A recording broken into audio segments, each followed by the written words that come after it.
Hello everyone, welcome back. उम्मीद करता हूँ कि आप सभी लोग अच्छे होंगे, अपनी पढ़ाई में व्यस्त होंगे। मध्य पूर्व में बढ़ते सैन्य संघर्ष के बीच 21 माइल चौड़ी हरमुज स्ट्रेट विश्व आर्थिक तनाव का एक केंद्र बन गया है। भारत के लिए यह जियोपॉलिटिकल हॉटस्पॉट ही नहीं बल्कि यह हमारे देश के लिए इकोनॉमिक लाइफलाइन है। Welcome to civil services pulse. आज हम लोग हरमुज स्ट्रेट के स्ट्रेटेजिक महत्व को डिकोड करने का प्रयास करेंगे। हरमुज स्ट्रेट वेस्ट एशिया में तेल ट्रांजिट या पारागमन का महत्वपूर्ण चेक पॉइंट है। हरमुज स्ट्रेट ईरान और ओमान के बीच एक सकरा जल मार्ग है जो पर्शियन गल्फ को ओमान गल्फ तथा अरेबियन सी से जोड़ता है। यह मार्ग विश्व तेल बाजार का लगभग 27% हैंडल करता है और अगर प्रतिदिन के हिसाब से देखा जाए तो यह 20 मिलियन बैरल प्रतिदिन इस मार्ग से कच्चा तेल विभिन्न देशों में जाता है। तक जब यूएस और इजराइल ने ईरान पर सैन्य आक्रमण किया और ईरान ने जवाबी कार्रवाई में इजराइल तथा अन्य खाड़ी के देशों पर जहां अमेरिकन सैन्य अड्डा है पर आक्रमण किया तो विश्व बाजार में ऊर्जा का संकट मंडराने लगा। इतना ही नहीं, ईरान की इस्लामिक रेवोल्यूशनरी गार्ड कॉर्प्स ने जहाजों के पास हरमुज स्ट्रेट के जहाजों के पास यह संदेश भेजा कि हरमुज स्ट्रेट को बंद कर दिया गया है। हालांकि सरकार की ओर से इसकी पुष्टि नहीं की गई थी, लेकिन वास्तविकता तो यह है कि हरमुज स्ट्रेट जब से 28 फरवरी से जब से यह युद्ध शुरू हुआ है तब से प्रैक्टिकली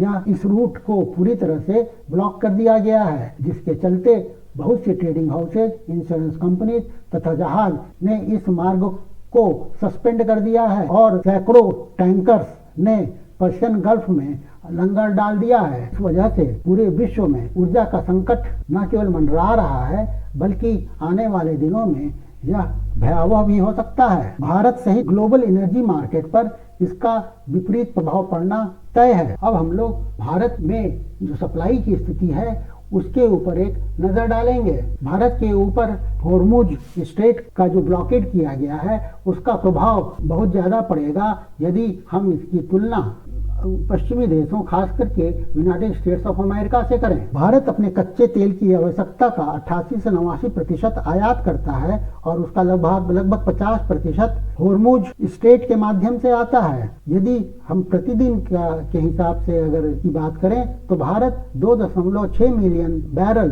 प्रतिदिन हरमुज स्ट्रेट के माध्यम से आयात करता है। इसके अतिरिक्त कतर से भारत की एलएनजी की भी सप्लाई इसी मार्ग से प्राप्त करता है। वहीं दूसरी ओर संयुक्त राज्य अमेरिका इस मार्ग से मात्र 0.4 मिलियन बैरल प्रतिदिन तेल आयात करता है हरमुज स्ट्रेट के मार्ग से। हरमुज स्ट्रेट के ब्लॉकेड की वजह से भारत में एलएनजी की आपूर्ति पूरी तरह से ठप हो गई है। एलपीजी तथा एलएनजी का आयात भारत के लिए ज्यादा वल्नरेबल है क्योंकि इसका बफर भारत के पास नहीं है। कच्चे तेल के साथ ऐसी बात नहीं है, कच्चे तेल का बफर भारत के पास होता है। इसलिए जो संकट एलपीजी और एलएनजी का है उसका होने वाला है वो ज्यादा चिंता करने का विषय है। भारत करीब 80-85% एलपीजी का इम्पोर्ट करता है और इसी प्रकार से एलएनजी का इम्पोर्ट भारत 60% करता है। अब हम लोग इसके डोमिनो इफेक्ट के ऊपर चर्चा करेंगे। सबसे पहला प्रभाव कच्चे तेल की कीमत में बेहताशा वृद्धि है। युद्ध के पूर्व $65 प्रति बैरल कच्चे तेल की कीमत थी जो कि अब $115 प्रति बैरल हो गई है। $1 प्रति बैरल वृद्धि जब होता है तो भारत को प्रति वर्ष ऐसा अनुमान लगाया गया है कि $1.8 अरब से लेकर $2 अरब तक अतिरिक्त खर्च करना पड़ सकता है। अगर ऐसा होता है तो रुपया भी कमजोर होगा क्योंकि ज्यादा रुपए की जरूरत होगी डॉलर खरीदने के लिए और इंटरेस्ट रेट भी बढ़ सकता है। तो इस तरह से जो तेल की कीमतों में वृद्धि होगी और एलएनजी और एलपीजी का अभाव होगा उसके चलते भारत की आर्थिक अवस्था में विपरीत प्रभाव पड़ेगा और यह इस तरह से मल्टीप्लायर इफेक्ट होगा भारतीय इकोनॉमी के लिए रिवर्स ऑर्डर। दूसरा, फ्रेट रेट अर्थात माल ढुलाई का जो रेट है वह भी आसमान छू रहा है। जो कमर्शियल जहाज हैं उनको वैकल्पिक मार्ग अर्थात केप ऑफ गुड होप के मार्ग से होकर आना पड़ रहा है जिससे कि माल ढुलाई का खर्चा बढ़ रहा है। अंततोगत्वा इसे साधारण उपभोक्ता है उसे वहन करना पड़ेगा और इसलिए विकासशील देशों में इसका प्रभाव ज्यादा पड़ेगा। तीसरा, जो इन्फ्लेशन की स्थिति है वह और बदतर होगी क्योंकि इंपोर्ट की जो तेल एलपीजी और एलएनजी जिसे आयात किया जाएगा उसकी कीमत ज़्यादा होगी और इसका मल्टीप्लायर इफेक्ट अन्य रोजमर्रा की वस्तुओं में होगा, जिससे साधारण जनता को कठिनाई का सामना करना पड़ेगा। चौथा, इंश्योरेंस कंपनी ने जो ऑयल टैंकर के इंश्योरेंस के लिए प्रीमियम को बहुत ज्यादा बढ़ा दिया है। वृद्धि दर कुछ मामलों में तो 80% तक हो गई है। कुछ कंपनियों ने तो पर्शियन गल्फ और रेड सी के कवरेज को ही बिल्कुल रद्द कर दिया है। पांचवा, भारत के निर्यातक खाड़ी देशों से भुगतान की अनिश्चितता का सामना कर रहे हैं। तो इस तरह से भारत से जो एक्सपोर्ट हो रहा है अरब पश्चिमी एशिया के देशों में, वह भी उसके ऊपर भी विपरीत प्रभाव पड़ रहा है। बहुत से कंटेनर जो वेस्ट एशिया जा रहे थे बीच में कहीं अटक गए हैं। उसी प्रकार से बासमती चावल का निर्यात जो भारत से पश्चिमी एशियाई देशों में होता है, उसके ऊपर भी बुरा प्रभाव पड़ा है, वह भी एक्सपोर्ट नहीं हो पा रहा है। भारत से बासमती चावल Saudi Arabia, United Arab Emirates, Iran और इराक भारी मात्रा में आयात करते हैं। छठा, होमरूज स्टेट के ब्लॉकेट की वजह से कोर इंडस्ट्रीज के लिए वेस्ट एशिया से जो इंडस्ट्रियल इनपुट आता है उसकी आपूर्ति भी डिसरप्ट होगी। जो उद्योग भारत में प्रभावित होंगे उनमें स्टील, सीमेंट, फर्टिलाइजर और पावर ट्रांसमिशन प्रमुख हैं।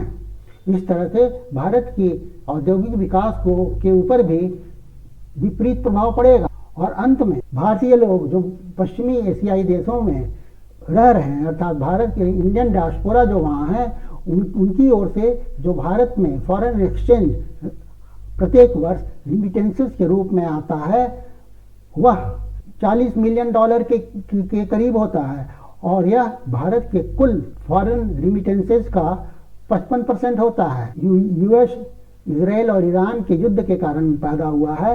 उससे फॉरेन रिमिटेंसेस जो वेस्ट एशिया से आती है वो भी कम होगा और इस तरह से भारत की फॉरेन एक्सचेंज रिजर्व जो है उस पर प्रभाव पड़ेगा। अब हम लोग ये देखेंगे कि भारत किस प्रकार से कौन से उपाय उठा रहा है ताकि इस संकट से भारत उबर सके। तो सबसे पहला उपाय इस संदर्भ में जिसकी बात की जाती है वह है कि भारत कच्चे तेल और गैस खरीदने के लिए अपने स्कोप को डाइवर्सिफाई कर रहा है। भारत अब तक 27 देशों से कच्चा तेल और गैस की खरीदारी करता था, अब इसकी संख्या 40 होने वाली है। भारत रूस, America, Latin America, Canada, West Africa के माध्यम से भी तेल खरीदने पर विचार कर रहा है। उसी प्रकार से कनाडा से गैस की आपूर्ति की संभावना देख रहा है। फिर हिंद महासागर तथा अरब सागर क्षेत्र में जो रशियन कार्गो की उपलब्धता है उसे भी भारत ले सकता है। यह बिल्डअप इस क्षेत्र में इसलिए हुआ था क्योंकि इंडियन रिफाइनरीज ने रशियन क्रूड को लेना पिछले कुछ महीनों से कम कर दिया था। अब भारत उसे लेकर के अपने जो ईंधन की कमी है उसको पूरा कर सकता है। दूसरा, भारत स्ट्रेटेजिक पेट्रोलियम रिजर्व को जो अभी 5.33 MT है उसको बाजार में रिलीज करके पेट्रोल की कमी को पूरा कर सकता है और स्पॉट प्रोक्योरमेंट जैसा कि रूस का मैंने जिक्र किया उस माध्यम से भी भारत अपनी तेल की कमी को दूर कर सकता है। तीसरा, भारत सरकार इस संकट से निपटने के लिए अपनी बैलेंसिंग एक्ट जो विदेश नीति के क्षेत्र में करती है उसको जारी रख सकती है। इसके अंतर्गत रणनीतिक स्वायत्तता और अलगाव की नीति के माध्यम से अमेरिका और इजराइल के साथ राजनीतिक संबंधों को कुशलता पूर्वक भारत संतुलित करते रहेगा और साथ ही ईरान और खाड़ी देशों के आपूर्तिकर्ताओं के साथ महत्वपूर्ण संबंध बनाए रखेगा और इसके लिए भारत लगातार इन देशों के साथ संपर्क में है। उसी प्रकार से India middle east Europe economic corridor के माध्यम से भी भारत को भूमध्य सागर और यूरोप से जोड़ने वाली बुनियादी ढांचा से लाभ प्राप्त हो सकता है। भारत अमेरिका के दबाव के बाद भी ईरान के साथ चाबहार पोर्ट के 10 साल के पट्टे के माध्यम से अपना इंगेजमेंट ईरान के साथ भारत ने जारी रखा है। फिर अंत में international north south transport corridor के माध्यम से भी भारत अपनी ऊर्जा की आवश्यकता को पूरी कर सकता है। International north south transport corridor जो 7200 किलोमीटर क्षेत्र में फैला है और इसमें 13 देश यूरेशिया के सम्मिलित हैं। इस कॉरिडोर में समुद्र, रेल तथा सड़क मार्ग से देशों को जोड़ा गया है। इससे समय तथा फ्रेट कॉस्ट में कमी आएगी। भारत के लिए सेंट्रल एशिया का एनर्जी मार्केट भी इससे सुलभ होगा तथा रूस तथा ईरान के साथ लॉजिस्टिकल रिलेशन भी मजबूत होंगे। भारत चाबहार पोर्ट को international north south transport corridor से लिंक करने का भी कार्य कर रहा है। इस तरह से भारत ने कुछ तात्कालिक और कुछ लॉन्ग रेंज के उपाय किए हैं ताकि भारत का एनर्जी क्राइसिस न केवल अभी बल्कि बाद में भी यह कारगर रहे। तो यह कहना पड़ेगा कि जनरल स्टडीज और इंटरनेशनल रिलेशन के लिए यह आवश्यक है कि मैरीटाइम चोक पॉइंट्स का सही समझ हो। आप अपने कमेंट जरूर बताएं कि अन्य किस प्रकार के स्ट्रेटेजिक ग्लोबल रूट्स या कॉन्फ्लिक्ट जोन्स को डिकोड करने की आवश्यकता है। यदि आपको वीडियो अच्छा लगा हो, समझाने का तरीका अच्छा लगा हो, आपके लिए मददगार लगा हो तो वीडियो को लाइक करें, अपने पीयर ग्रुप में इसे शेयर करें और सिविल सर्विसेज चैनल को सब्सक्राइब करना ना भूलें, क्योंकि इस चैनल पर हिस्ट्री तथा करंट इवेंट्स के ऊपर इसी तरह के विश्लेषणात्मक मटेरियल प्रोवाइड की जाती है। इसी के साथ मैं इस वीडियो को समाप्त करता हूँ। जय Hind. Thank you for watching.